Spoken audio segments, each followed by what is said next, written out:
Baby, you are the reason why I'm a million smiles got me thinking. Anyways, aloha and hello. Welcome back to another video, guys. Thank you so much for joining me today. It's your boy, Costa. Today I want to talk about the steps and the mental process that I use to become a head chef.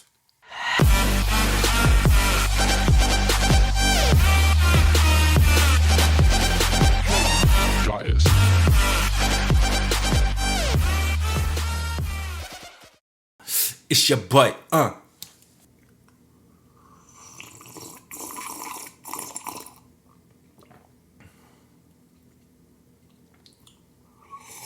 Number one, you gotta put your time in. I became a head chef when I was 4 years into the sushi game. I think a year or two into it, I got really big-headed and I thought I was the big shit of the town. I thought I was like up and coming star chef. And I realized that I didn't really know what I was doing. I knew the picture, but I didn't know how the picture was developed, if that makes any sense. I got put into my place by my boss. I remember I sat down, I asked him for a raise, and I said I should be the one running this bar. I deserve this much money because I do this and that. But then he asked me, what are you gonna do if the rice pot cuts out halfway through cooking? What are you gonna do? And at that time, I didn't know the answer.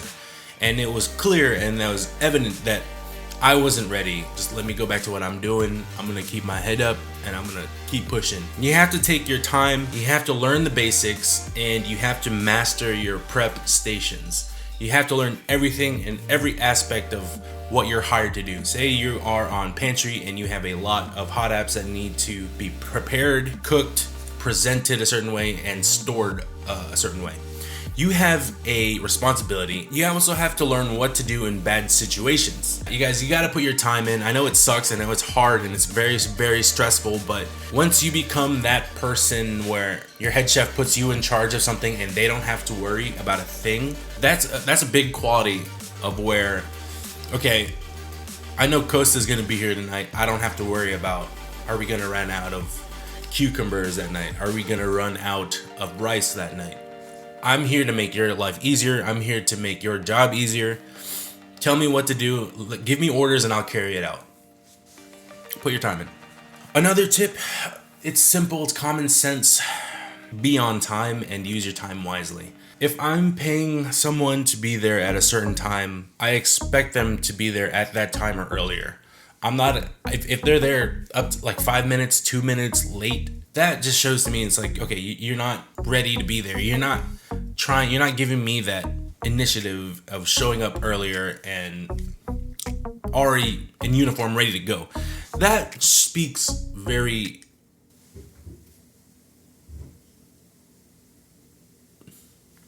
My neighbor's like right outside my window. Be on time, use your time wisely. When you come into work, you should be there a little earlier, like a minute or two earlier. Even that it speaks volumes to me. You should be in uniform, ready to go. If anything, have your apron in your hand, ready to go. Slap it on, clock in, and be ready to work. Stay late if you can. If sometimes I understand it's like we have a budget and you can't stay later than you're supposed to. But if you're busy prepping and say, look, we're gonna need this tomorrow and I'm not gonna have time to prep it tomorrow, stay a little bit later and finish your prep for the next day that night. So it's working smarter and not working too hard.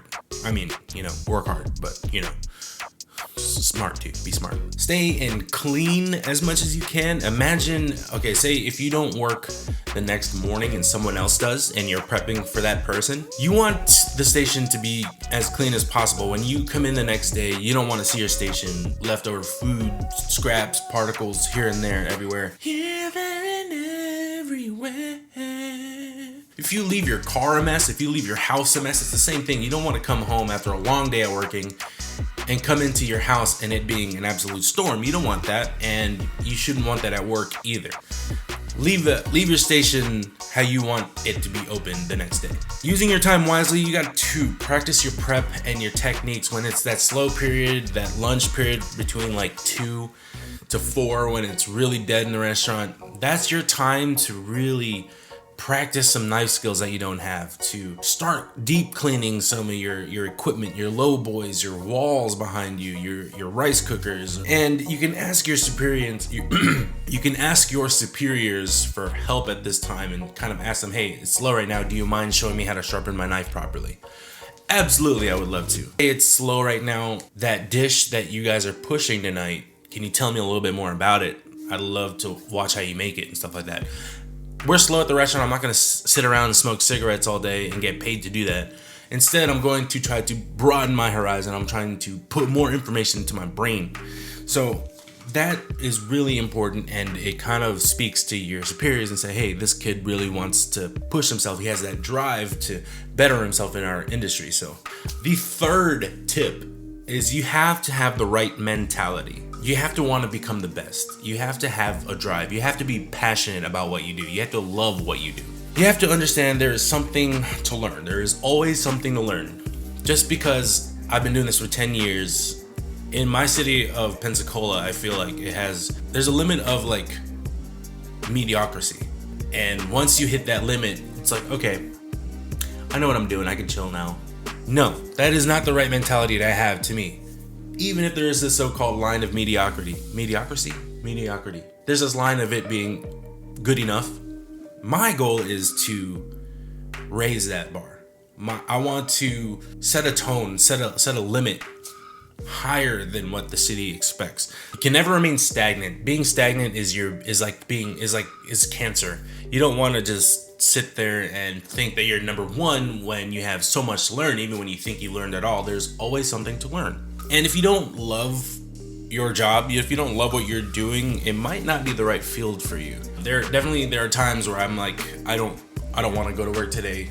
I'd rather just stay home, hang out with my girlfriend. That happens. Yes, it does happen to me all the time. But it's never, I don't want to go to work today because I hate my job. Having that right mentality, and you have to love what you do. I hate it when people say I don't get paid enough for this. What that tells me is like, okay, well, I'm getting paid to drink this coffee. But when I'm done, I'm not going to wash this mug and I'm not going to refill it. I'm not going to get more because that's not my job. I'm not getting paid to do that. It's like, come on, don't be ridiculous. It's not hard. Just go beyond what you're being paid for. And once we see that, it's like, okay, well, that guy is doing more than he's getting paid for.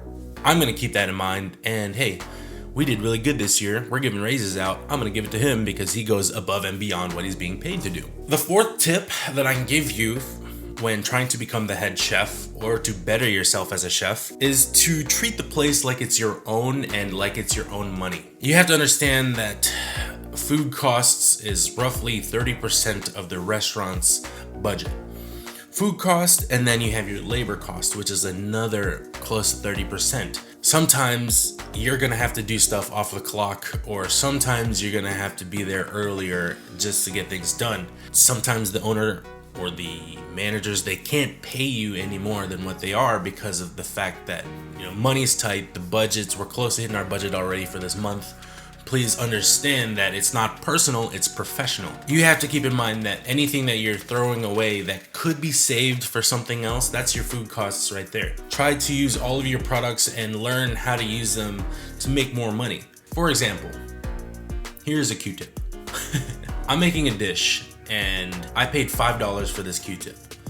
I am going to make a dish with this, which will I'll cut it in half and I'll have 2 orders, and I'm gonna sell them each for $6, maybe $7. That's $14 just for this little plastic paper thing in the middle.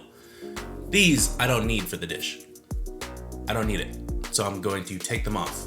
I paid $5 for all that. Now, I want to make a special out of this Q-tip. So I'm gonna cut that in half because I have 2 portions out of it. Now I'm left with these things. But I don't want these little fluff things. I got to cut it and finesse it and make it look really pretty, right? So I'm gonna cut those off. So now I'm left with these pretty little dishes, so to speak. I have 2 orders of this special dish that I paid $5 to make. I'm gonna sell them each for, let's just say, $7. $14. I have made $9 in profit. But what am I gonna do with these?